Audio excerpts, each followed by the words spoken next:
उसके बाद जब ये फर्जी साबित हुई उनकी बिक्री तो सवाल ही नहीं था, उनको वेतन चालू रखना पड़ा क्योंकि इंडस्ट्रियल ट्रिब्यूनल, हाई कोर्ट और सुप्रीम कोर्ट सब ने कहा कि वेतन आपको देना पड़ेगा।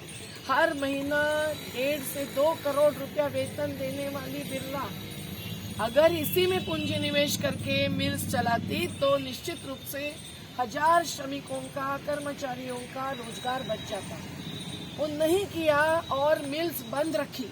लेकिन मिल्स बंद रखने की औद्योगिक विवाद अधिनियम के तहत एक प्रक्रिया है, राज्य शासन की मंजूरी लेनी पड़ती है, राज्य शासन को श्रमिकों की सुनवाई करनी पड़ती है। ये कुछ भी न करते हुए अवैध रूप से इन्होंने मिल्स बंद करी और अब जो वीआरएस थोपने की बात कर रहे हैं वो वीआरएस उन्होंने पहले ही प्रस्तुत किया था जब हमारे साथ मुझे अकेले से बातचीत करने के लिए आए थे, पर श्रमिक अब तो गवाह रखे थे। लेकिन उन्होंने उस समय हमको कहा कि अगर आपको वीआरएस मंजूर नहीं है तो 1 रुपया में दोनों मिल्स आपको देते हैं, आप मिल्स चलाओ। हमने कहा अरे श्रमिक मालिक बन जाएंगे, कोऑपरेटिव बनेगी, व्यक्तिगत प्रॉपर्टी नहीं होगी। और उस पर इनकी रेडिसन होटल जैसे बड़े होटल में बैठकर 4 बार चर्चा हुई।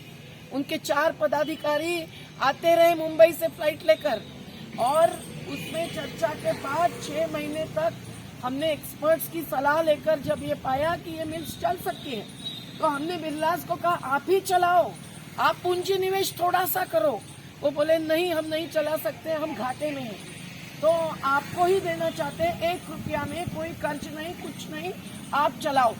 तो हम लोगों ने जब ये पूरा अभ्यास करके प्रपोजल रखने मुंबई में गए तब उन्होंने हमको लिखित में ये कहा, हमारा लेकर और ट्रिब्यूनल के सामने एफिडेविट फाइल किया कि दोनों मुद्दों पर हमारी चर्चा चल रही थी। लेकिन बाद में वो पलट गए और 90% श्रमिक रोजगार मांग रहे हैं। तो कुछ 8 लोगों के हस्ताक्षर से उनको जो पत्र मिला उसके आधार पर वो कह रहे हैं कि 100% लोग नहीं मांग रहे हैं तो हम नहीं दे सकते। तब भी हमने सत्याग्रह जारी रखा और श्रमिकों ने अपनी यूनियन बनाई। तो श्रमिक जनता संघ के 90% सदस्य थे और आज भी। आज वीआरएस नकारने वालों पर जिस प्रकार से एक कहर मचा दिया है वो अन्याय है, क्योंकि अभी हाईकोर्ट ने तो यही कहा है कि भाई ये मुद्दे तो ठीक है पर हाईकोर्ट अनुच्छेद 226 के तहत इस पर निर्णय नहीं ले सकता है, पर अन्य कोर्ट्स और अथॉरिटीज आपके सामने खुली है, आपको स्वतंत्रता है, सहमति